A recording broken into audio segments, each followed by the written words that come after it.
Mon grand-père m'a légué son chalet, mais ma mère l'a donné à ma sœur. Trahi, je les ai poursuivis en justice. La juge a découvert une vérité si grave qu'elle a menacé de transférer l'affaire au procureur.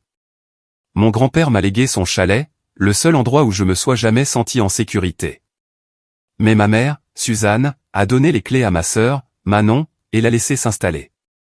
Elle pensait que j'étais une mauviette, une archiviste discrète qu'elle pourrait facilement écraser, alors je les ai poursuivis en justice. Et ce que j'ai découvert pendant la phase d'instruction a tendu un piège qu'elles n'ont jamais vu venir. Le chagrin était un poids physique, une pierre froide dans mon estomac qu'aucune quantité de thé ou de sommeil ne pouvait réchauffer.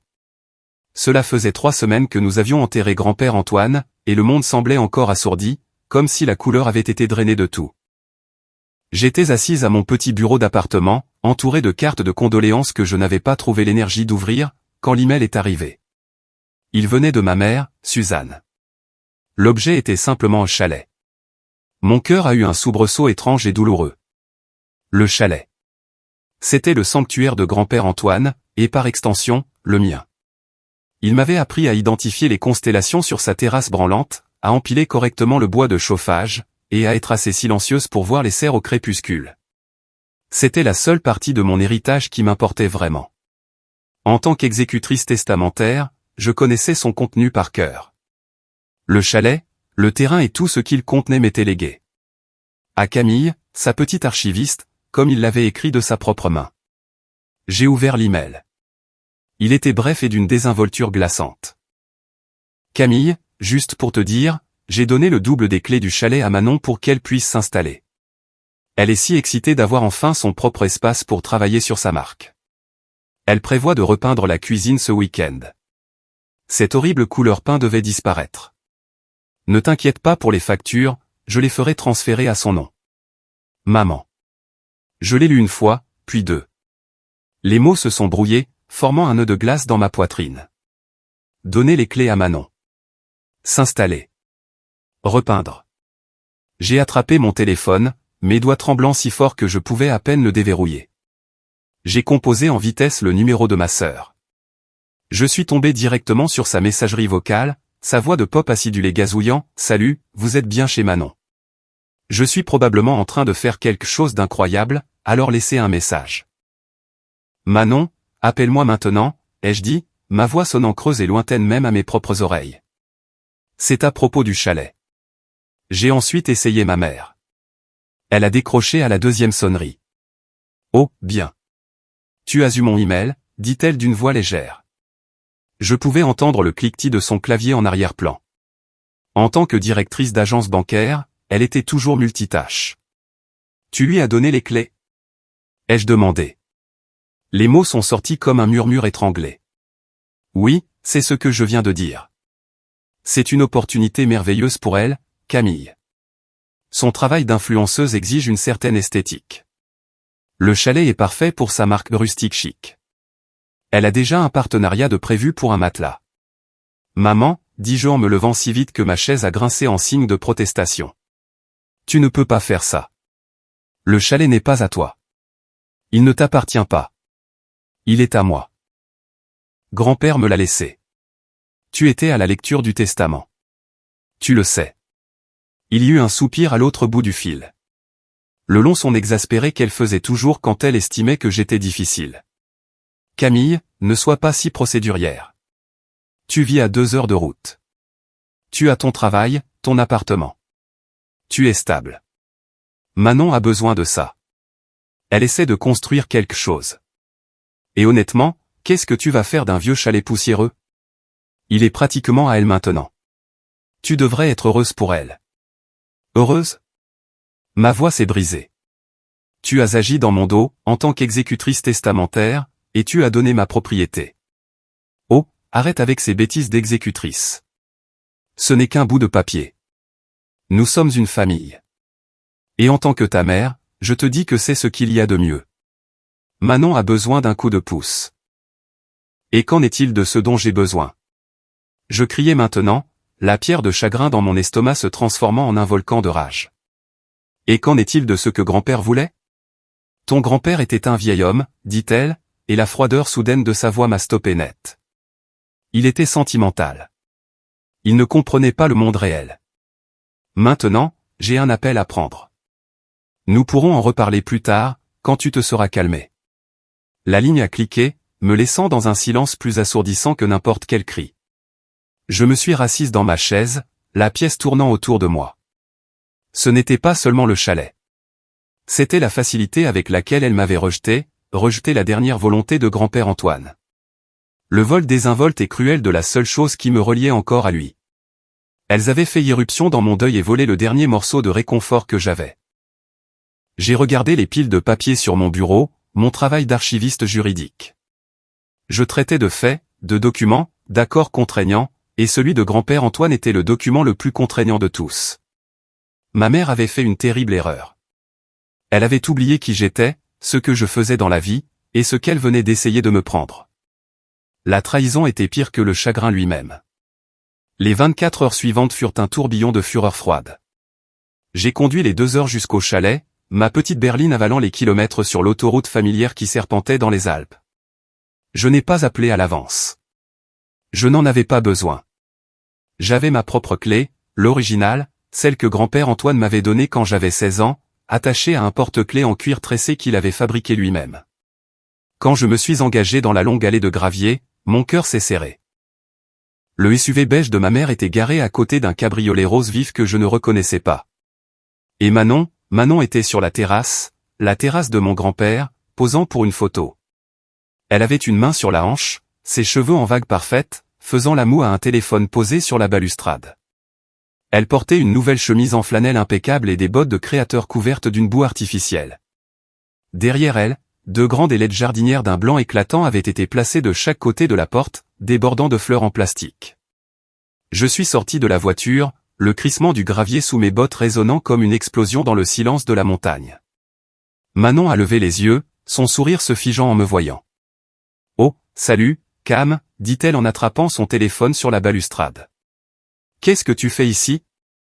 Maman a dit que tu étais, contrarié. » Contrarié, ai-je répété d'une voix plate.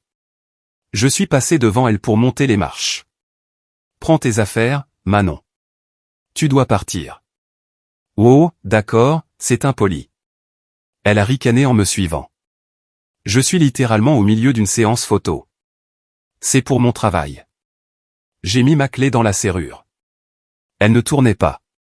Mon sang s'est glacé. J'ai réessayé, la secouant, poussant.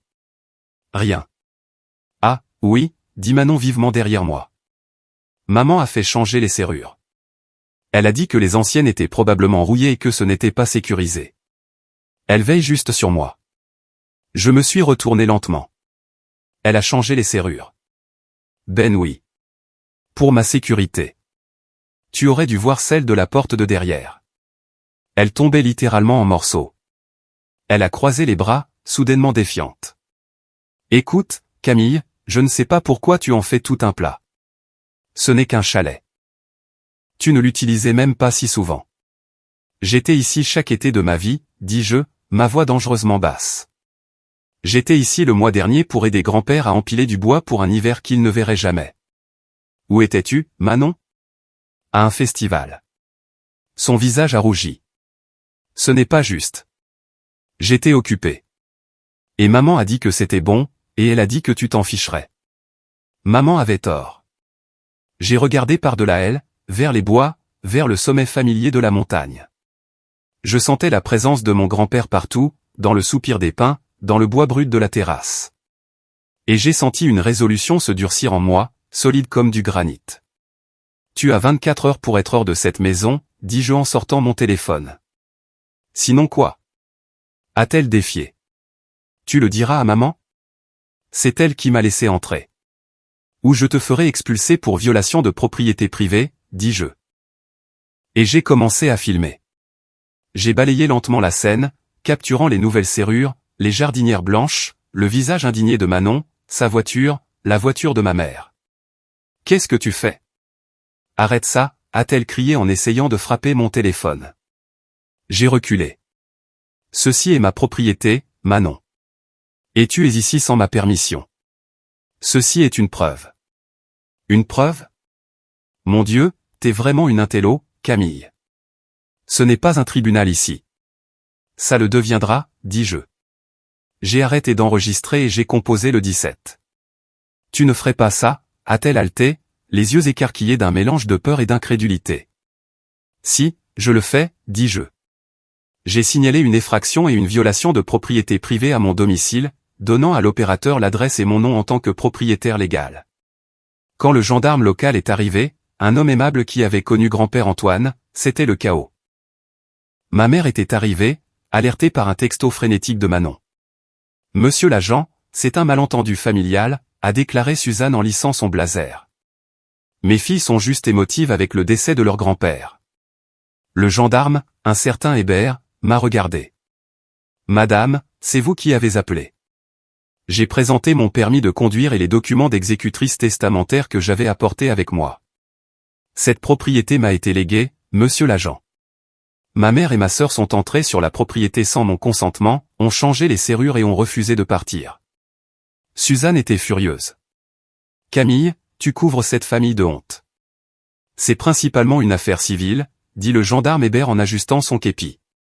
Mais madame, dit-il à Manon, si cette dame est la propriétaire et qu'elle veut que vous partiez, vous devez partir. Mais toutes mes affaires sont à l'intérieur, a gémi Manon. Alors vous pourrez convenir d'un moment avec votre sœur pour les récupérer sous ma supervision, dis-je, ma voix ne laissant aucune place à la discussion. Ma mère m'a lancé un regard d'un venin si pur que j'ai failli reculer. Tu as marqué ton point, Camille. Tu as eu ton petit moment de pouvoir, mais ce n'est pas fini. Non, dis-je en soutenant son regard. Ça ne l'est pas. Alors qu'elle s'éloignait, Manon sanglotant sur le siège passager du SUV de Suzanne, je suis resté sur la terrasse, le silence des bois revenant. Je devrais appeler un serrurier. Je devrais défaire la peinture qu'elles avaient commencée. Mais en regardant la porte qu'elles avaient verrouillée contre moi, j'ai ressenti un calme étrange. Ma mère avait déclaré la guerre. Elles avaient oublié une chose cruciale. Elle avait oublié ce que je faisais dans la vie, et elle avait oublié qui était vraiment son père.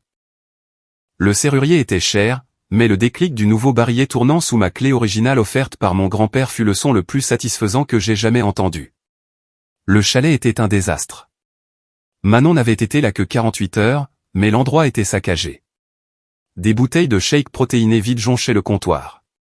Des boîtes de chaussures de créateurs étaient empilées près de la porte et la cuisine. J'ai dû me préparer mentalement. La moitié d'un mur était peinte d'une nuance aveuglante et brillante de rose millénial. Elles avaient peint par-dessus les placards en pain sculpté à la main que grand-père et moi avions rénové un été. J'ai passé le reste de la journée à nettoyer, à frotter et à tout documenter. J'ai pris plus de 200 photos des dégâts, des nouvelles serrures qu'elles avaient installées et de la peinture rose.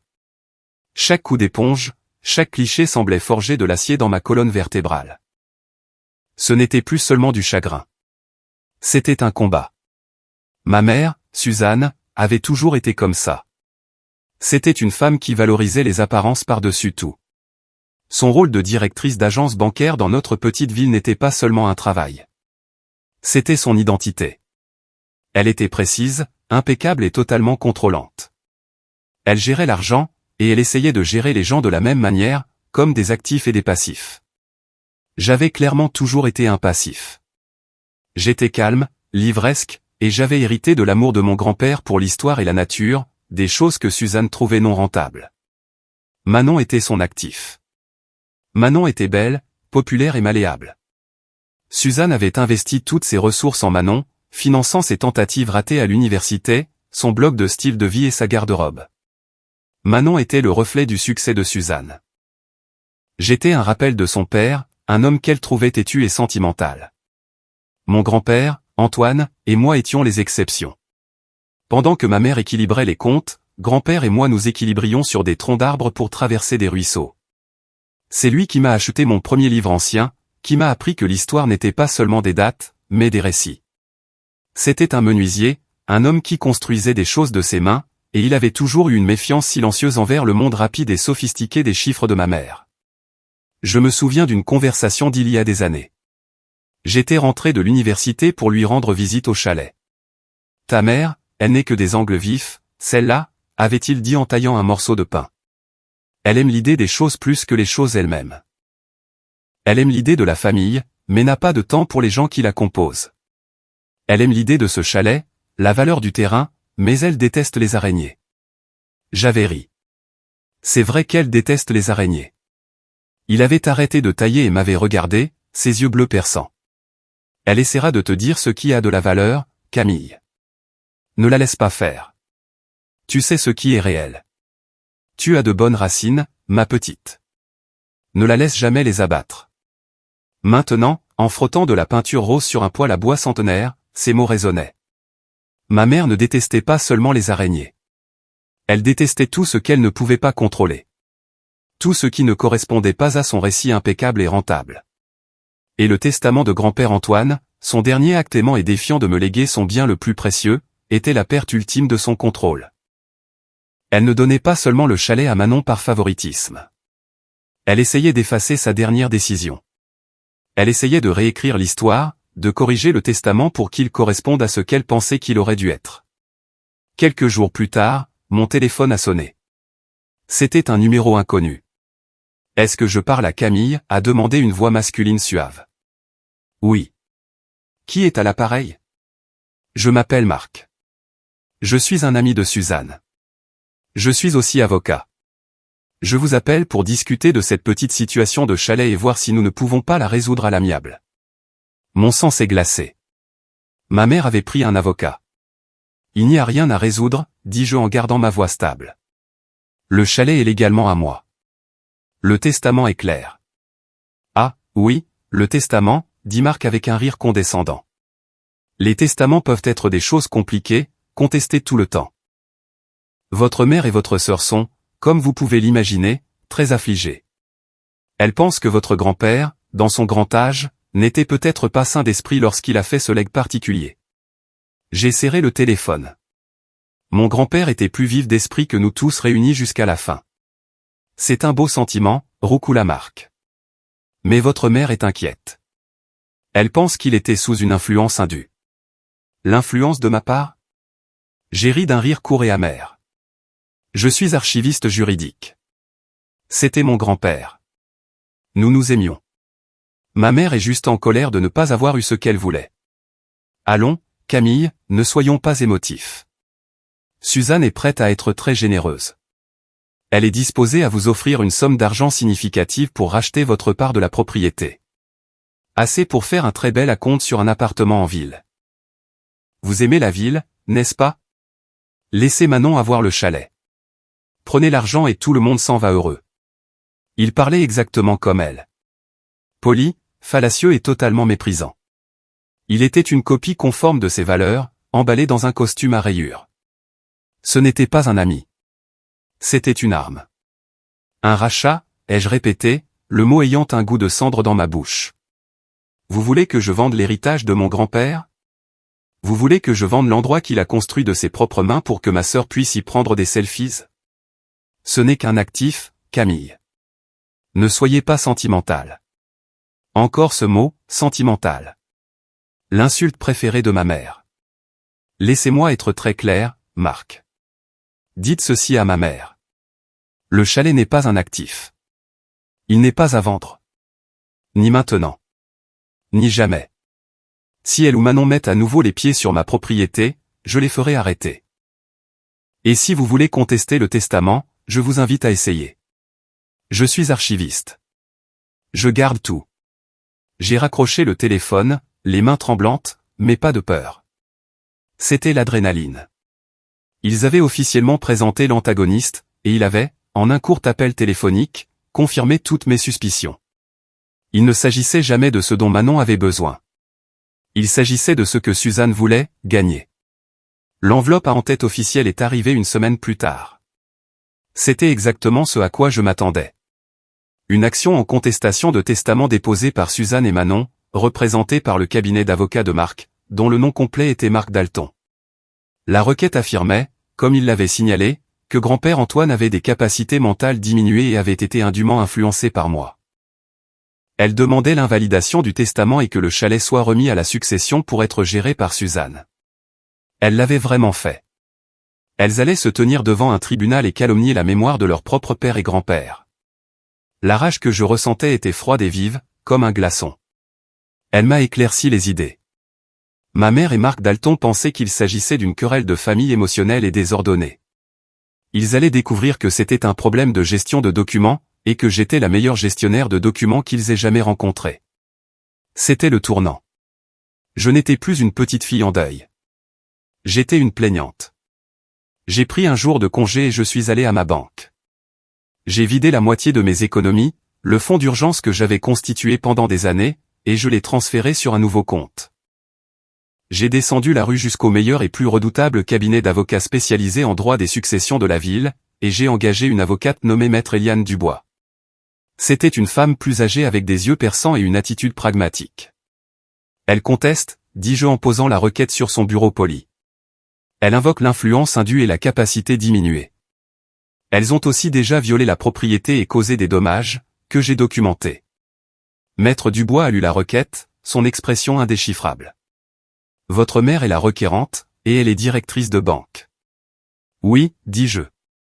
Et votre profession? Vous êtes archiviste juridique? Oui. Elle a levé les yeux du papier, un léger sourire aux lèvres. Oh, c'est une erreur. Une grosse erreur de leur part. Je veux me battre, dis-je. Et je veux contre-attaquer pour les dommages et les frais de justice. Mais je veux aussi passer à l'offensive. Je veux la communication des pièces. Je veux tout. La communication des pièces, dit Maître Dubois, le mot sonnant comme si elle savourait un grand vin. Compte tenu de la position de votre mère et de son rôle de requérante, cela pourrait être très intéressant. Elles ont ouvert une porte qu'elles vont regretter. Mon piège astucieux n'était pas seulement le testament lui-même. C'était le contexte. C'était la vie entière de preuves que j'avais. En tant qu'archiviste, je ne jette rien. Je classe. Je préserve. Je suis rentré chez moi et j'ai sorti 3 grandes boîtes d'archives soigneusement étiquetées du haut de mon placard. Correspondance Antoine 1998 à 2010. Correspondance Antoine 2011 à 2020. Correspondance Antoine 2021 présent. À l'intérieur se trouvaient des centaines de lettres, de cartes et, plus tard, de mails imprimés. Chaque carte d'anniversaire, chaque petit mot juste pour le plaisir, chaque longue lettre qu'il m'avait envoyée du chalet. Je les avais toutes, par ordre chronologique. Septembre 2022. Chère Camille, ta mère me harcèle encore à propos des implications fiscales de ce terrain. Je lui ai dit que la seule implication qui m'importe est l'ombre des pins. Janvier 2023. Manon est passée. Elle est arrivée dans une voiture Tapa accent Graveleuil avec un jeune homme qui avait l'air de n'avoir jamais vu une pelle.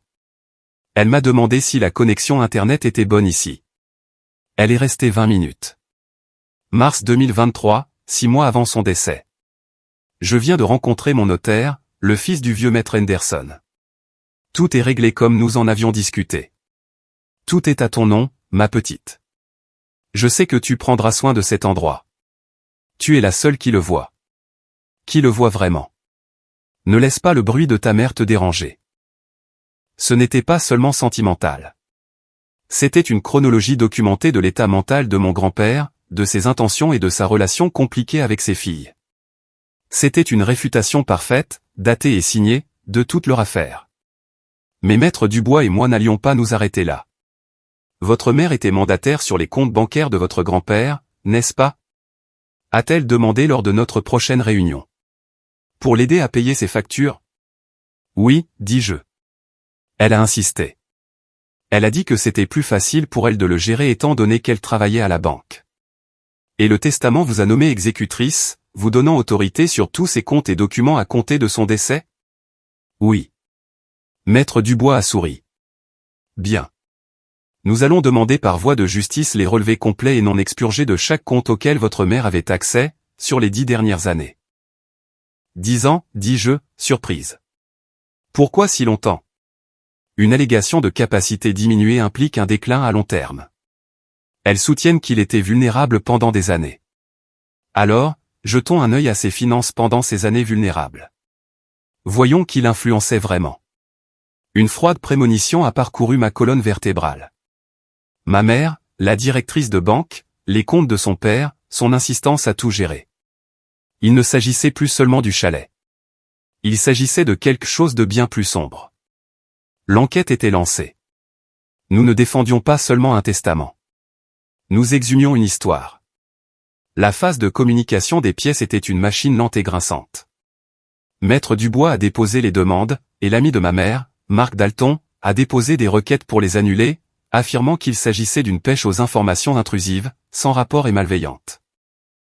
La juge, une femme réputée pour son intellect vif, n'était pas d'accord. Les requérantes ont ouvert la porte sur la capacité et la vulnérabilité financière du défunt. La défense a le droit d'explorer cela, a-t-elle statué. La première confrontation n'a pas eu lieu dans une salle d'audience, mais sur le territoire neutre du bureau d'un médiateur, une étape obligatoire avant le procès. La pièce était beige, le café était fade, et la tension était à couper au couteau. Il y avait moi et Maître Dubois d'un côté de la table polie, et Suzanne, Manon et Marc de l'autre. Ma mère avait l'air furieuse, son visage un masque de sang-froid, son blazer un gris blindé et acéré. Manon avait juste l'air de s'ennuyer, tapotant ses ongles en acrylique sur son téléphone sous la table jusqu'à ce que Marc lui siffle d'arrêter. C'est une perte de temps pour tout le monde, a commencé Marc en souriant, son sourire mielleux et insincère. Mes clientes ont fait une offre généreuse, un rachat en espèces. Mettons un chiffre sur la table, sinon les papiers et mettons fin à ce désagrément familial. Maître Dubois ne l'a même pas regardé. Elle a regardé ma mère. Madame Durand, dit-elle en utilisant le nom de jeune fille de Suzanne, nous ne sommes pas ici pour discuter d'un rachat. Nous sommes ici pour vous informer que nous irons au procès. De plus, nous allons contre-attaquer pour tous les frais de justice, le coût total de la réparation des dommages à la propriété de mademoiselle Camille, et des dommages et intérêts punitifs pour le caractère frivole de cette poursuite. Manon a halté. Des dommages et intérêts punitifs pourquoi?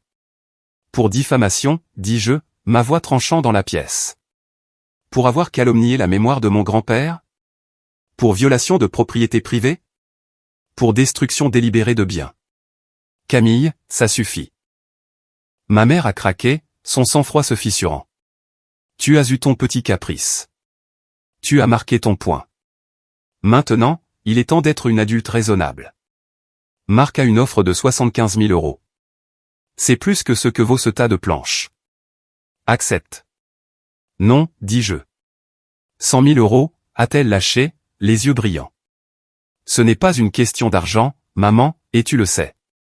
C'est ridicule, a interjeté Marc. Votre affaire est un non-sens sentimental. Nous avons des déclarations sous serment de parties concernées attestant que votre grand-père était confus, oublieux, qu'il était isolé, qu'il était une cible de choix pour le genre d'influence que vous. Vous avez des déclarations de qui, a interrompu Maître Dubois. Laissez-moi deviner. Une amie de Manon qui l'a vue une fois, un voisin à qui Suzanne a parlé. Nous avons son médecin. Nous avons son notaire. Et nous avons, elle a tapoté un épais livre relié qu'elle avait posé sur la table, plus d'une décennie de correspondance lucide et manuscrite. Mais ce n'était pas la révélation. La révélation était ce qui allait suivre. Et nous avons aussi, dit Maître Dubois en faisant glisser une seule feuille de papier sur la table, les relevés bancaires. Le premier lot. C'était une feuille de synthèse, juste une simple page avec des dates et des chiffres. Les yeux de ma mère se sont dardés dessus, sa main, qui reposait sur sa mallette en cuir, s'est crispée. Elle n'a pas pris le papier. Comme tu le sais, Suzanne, dis-je en me penchant en avant, tu étais mandataire sur le compte courant de grand-père pour payer ses factures. La facture de téléphone, la facture d'électricité, les impôts fonciers, tout cela s'élevait en moyenne à environ 400 € par mois. Et alors, dit Suzanne, la voix tendue. Alors, je me demande pourquoi, depuis 5 ans, il y a eu un retrait systématique et récurrent de précisément 2 000 € le 28 de chaque mois. Un virement. Et puis, à partir d'il y a 2 ans, un autre virement mensuel. Celui-ci de 1 500 €. Manon, pour la première fois, a levé les yeux de son téléphone, le front plissé par la confusion. De quoi elle parle? Le visage de ma mère était devenu pâle, d'un blanc maladif sous son maquillage soigné. C'est absurde. C'était pour ses dépenses. Il avait des frais médicaux. Il avait une excellente assurance, dis-je doucement. Je m'occupais de ses papiers médicaux. Ses franchises étaient de 20 €. Non, cet argent, 3 500 € par mois. Ce n'était pas pour lui. Il était viré de son compte courant vers un compte d'épargne à haut rendement. J'ai fait glisser une deuxième feuille de papier sur la table. Celui-ci, dis-je, un compte d'épargne dont tu étais la seule cosignataire, maman.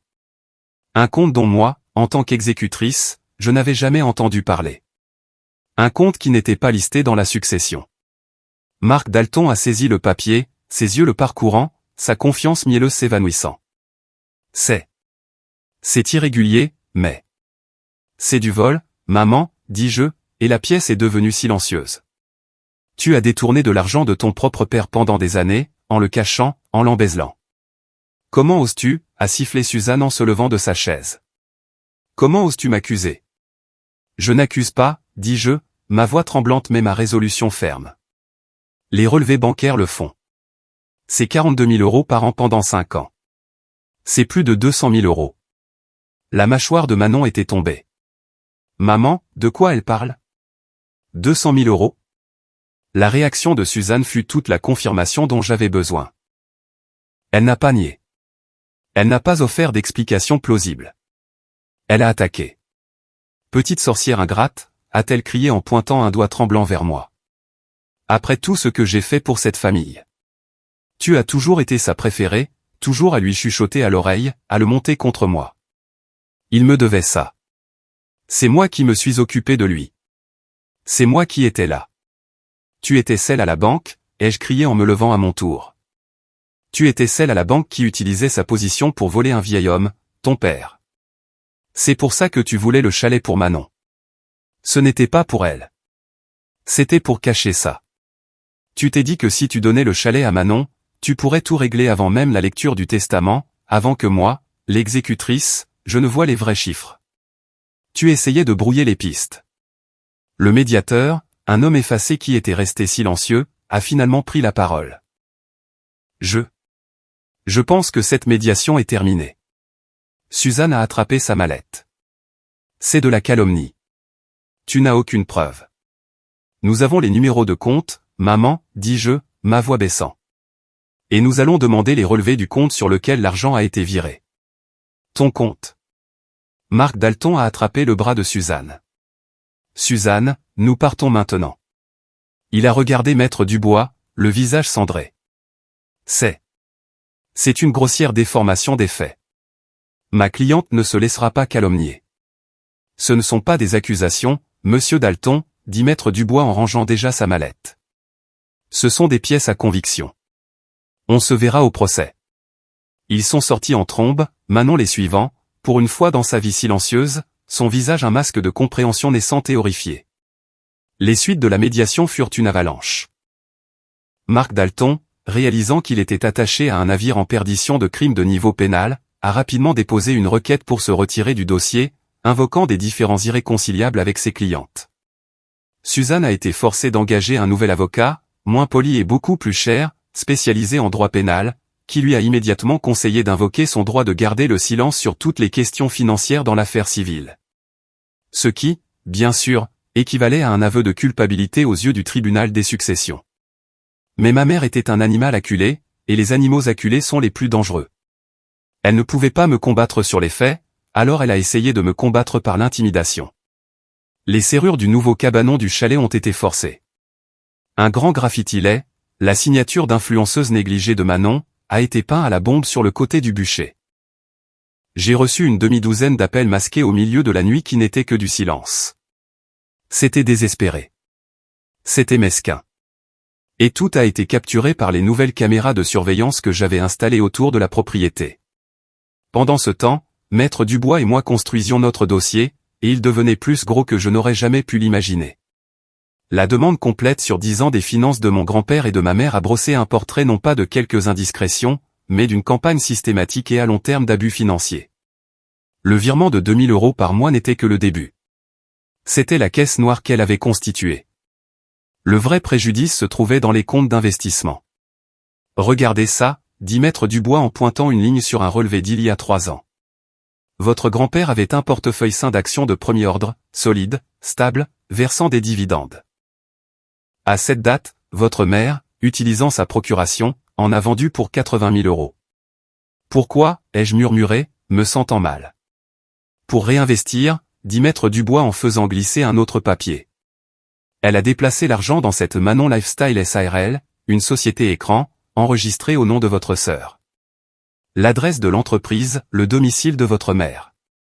Tout était là. Les 80 000 € étaient le capital de départ pour la marque de Manon.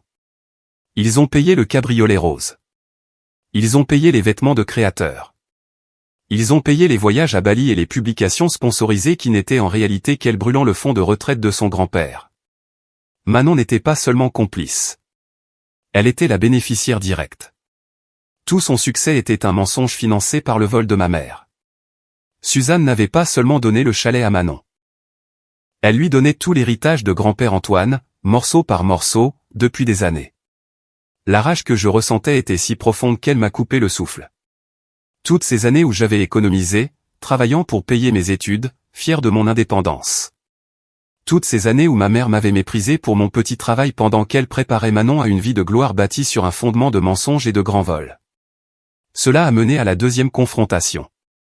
Il le fallait. Manon était en difficulté. Sans Marc, sans le flot inépuisable d'argent de sa mère, que son nouvel avocat avait probablement gelé, elle était à la dérive. Je l'ai trouvée travaillant comme hôtesse d'accueil dans un restaurant de chaîne locale, un endroit que ma mère aurait considéré indigne d'elle. Je me suis assise à une table dans sa section. Quand elle m'a vu, elle a failli laisser tomber son plateau de verre d'eau. « Qu'est-ce que tu fais ici, Camille » a-t-elle sifflé. « Il faut qu'on parle » dis-je. « Quand est ta pause » 10 minutes plus tard, nous étions assises dans sa voiture, le cabriolet rose, qui avait maintenant une longue fissure en toile d'araignée sur le pare-brise. « Si tu es ici pour jubiler, vas-y, Finian » a-t-elle marmonné, refusant de me regarder. « Non. Je suis ici pour te donner un choix, Manon. » J'ai posé une seule feuille de papier sur son tableau de bord. C'était le document de constitution de Manon Lifestyle SARL, la listant comme PDG et notre mère comme agent financier. « Qu'est-ce que c'est » a-t-elle demandé. « C'est ton entreprise. Celle que maman a financée en vendant illégalement 80 000 € d'actions de grand-père. » Sa tête s'est relevée d'un coup. « Quoi ? Non, maman. Maman m'a fait un prêt. Elle a dit que c'était un investissement de ses propres économies. Elle a menti, Manon. C'était celui de grand-père. Tout. La voiture, les vêtements, les voyages. Tu as vécu avec de l'argent volé. Elle a fixé le papier, les pièces du puzzle s'assemblant avec une lenteur douloureuse. J'ai pu voir le moment exact où son monde s'est fracturé. Là. La voiture. Mais elle a dit. Maman va perdre ce procès, Manon. Le chalet est à moi. C'est un fait. Mais l'autre chose, le vol, c'est une affaire pénale. La juge va transmettre le dossier au procureur de la République. Elle va être inculpée. Elle va probablement aller en prison. Manon s'est mise à pleurer. Pas ces sanglots dramatiques habituels, mais de petits sons de hoquet terrifiés. En prison. Comme en prison. Oui. Et en tant que seule bénéficiaire de Manon Lifestyle SARL, tu es une co-conspiratrice. Tu es au mieux complice de ces crimes. Ils viendront aussi pour toi. Mais je ne savais pas, a-t-elle gémi. Je ne savais pas d'où venait l'argent. Je le jure. C'est ce que tu devras leur dire, dis-je, ma voix s'adoucissant pour la première fois. Manon, je suis ici pour t'offrir une porte de sortie. Une seule. Tu dois rompre avec elle. Tu dois dire la vérité. Tu dois témoigner. Témoigner. Contre maman ? Témoigner pour toi. Tu peux être une victime dans cette affaire, ou tu peux être une accusée. Maman t'a utilisé. Elle a utilisé ton ambition et ta volonté de ne pas poser de questions. Elle t'a construit une vie de rêve avec de l'argent volé, et elle va te laisser tomber avec elle. J'ai cherché dans mon sac et j'ai sorti une carte de visite. C'est la carte de Maître Dubois. Et ça, je lui en ai tendu une deuxième, c'est la carte d'un avocat pénaliste. Il est bon et il attend ton appel. Tu as jusqu'à la date du procès, dans une semaine. Tu peux soit entrer dans cette salle d'audience avec notre mère, soit entrer et t'asseoir derrière moi. Je suis sorti de la voiture. Camille, a-t-elle appelé, sa voix faible. Je me suis retourné. Est-ce que tu savais tout ça depuis le début ? Je savais que quelque chose n'allait pas, dis-je. Je ne savais juste pas que c'était aussi pourri. Je me suis éloigné, la laissant dans la voiture volée et fissurée, faisant enfin face à une vie qu'elle n'avait pas publiée sur les réseaux sociaux. Le choix lui appartenait. Le jour du procès, la salle d'audience était petite et étouffante. Ce n'était pas un événement familial, c'était une audience de succession, mais l'air était électrique. Je me suis assise avec Maître Dubois à notre table, une forteresse de classeurs soigneusement étiquetés et d'onglets de preuve devant nous. Ma mère, Suzanne, était assise à la table adverse avec son nouvel avocat au visage sinistre. Elle avait l'air hagard, le vernis impeccable arraché, laissant place à quelque chose de cassant et de colérique. Elle refusait de me regarder. Puis, juste au moment où la juge allait entrer, les portes de la salle d'audience se sont ouvertes. Manon est entrée. Elle portait une simple robe noire, les cheveux tirés en arrière. Elle avait l'air jeune et terrifiée. Elle a fait une pause, a regardé notre mère, puis moi. Suzanne a fait un signe de tête sec, presque imperceptible. Un ordre. Manon a pris une profonde inspiration, a dépassé notre mère et s'est assise sur le banc directement derrière moi. Un petit son étranglé s'est échappé des lèvres de Suzanne. La trahison dans ses yeux était totale. La juge est entrée. Nous sommes réunis pour l'affaire de la succession d'Antoine Durand. J'ai lu les requêtes et les volumineuses soumissions préalables au procès. Maître Dubois, vous pouvez commencer. Maître Dubois a été chirurgical. Elle a établi la validité du testament avec le témoignage du notaire de grand-père Antoine. Elle a démantelé l'allégation d'influence indue avec le témoignage de son médecin, qui a confirmé qu'il était vif comme l'éclair.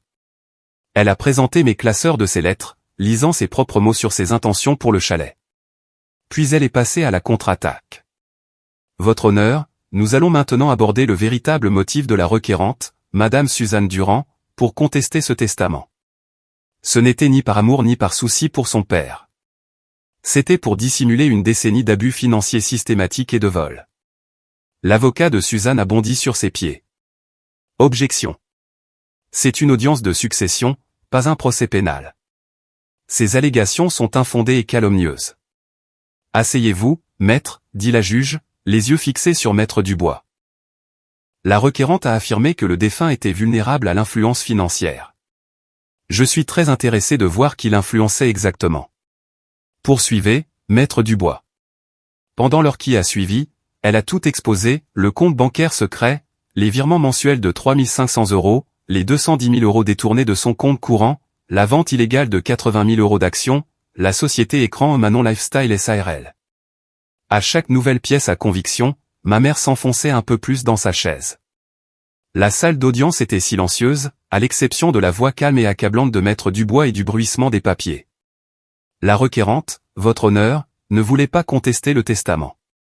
Elle avait besoin qu'il soit invalidé. Elle avait besoin d'être mise en charge de la succession pour pouvoir cacher tout cela. Maître Dubois a pointé la montagne de preuves, avant que la véritable exécutrice, sa fille, ne puisse le découvrir. Finalement, Maître Dubois a dit, la défense appelle Manon Durand à la barre. Manon tremblait en prêtant serment. L'avocat de Suzanne a tenté de s'opposer, invoquant le privilège familial, mais la juge l'a écarté d'un geste de la main.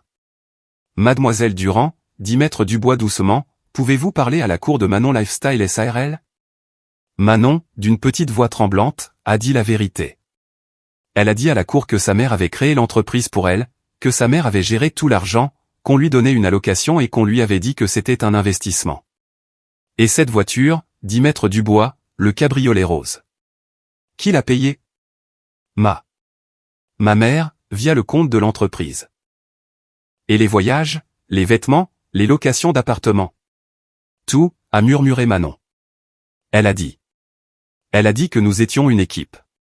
Elle a dit que j'étais le talent et qu'elle était les affaires. Elle a dit que grand-père. Elle a dit que grand-père aurait voulu que je réussisse. Et saviez-vous, a insisté l'avocate, que cet argent provenait des comptes de retraite de votre grand-père? Non, a pleuré Manon, des larmes coulant sur son visage. Je le jure, je ne savais pas. Elle m'a dit que c'était son argent. Je n'aurais jamais. Il aimait tellement ce chalet. Je n'aurais jamais. Je suis tellement désolé, Camille. Elle m'a regardé droit dans les yeux, son visage un masque de honte et de regret. Je suis tellement désolé. C'était fini. L'humiliation publique finale. L'affaire n'était pas seulement perdue. Elle était anéantie. La juge, le visage assombri par la colère, a regardé ma mère. Madame Durand, dit la juge, sa voix dangereusement calme. Avez-vous, ou votre conseil, préparé une quelconque explication pour les dossiers financiers présentés aujourd'hui? L'avocat de Suzanne s'est levé. Votre honneur, ma cliente exercera son droit de garder le silence concernant ces questions. La juge a hoché lentement la tête. Je vois. Dans l'affaire de la contestation du testament d'Antoine Durand, je trouve la requête sans aucun doute frivole, malveillante et déposée de mauvaise foi. La requête est rejetée. Le testament est valide. Le chalet et tout son contenu sont la seule propriété de mademoiselle Camille Durand. J'accorde à mademoiselle Camille Durand le remboursement de tous ses frais de justice ainsi que des dommages et intérêts punitifs pour la nature grotesque de cette action, d'un montant de 50 000 €. Elle n'avait pas terminé.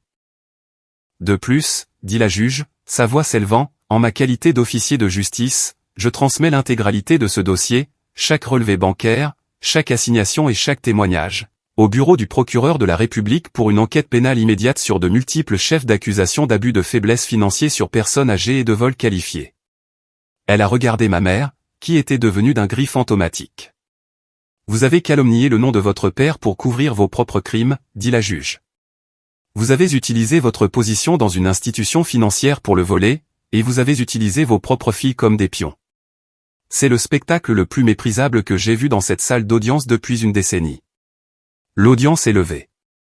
Le marteau a claqué comme un coup de feu. Ma mère n'a pas bougé. Elle a juste fixé le grain du bois de la table. Elle avait tout perdu.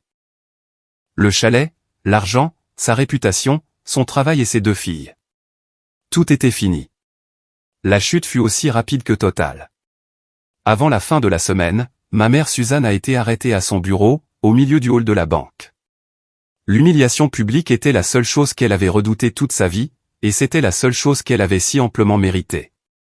La banque l'a licenciée immédiatement, publiant une déclaration sur la tolérance zéro pour la mauvaise conduite financière et lançant son propre audit interne, qui n'a fait que découvrir davantage. Elle avait utilisé sa position pendant des années, annulant des frais pour ma sœur, approuvant des prêts qui n'ont jamais été remboursés.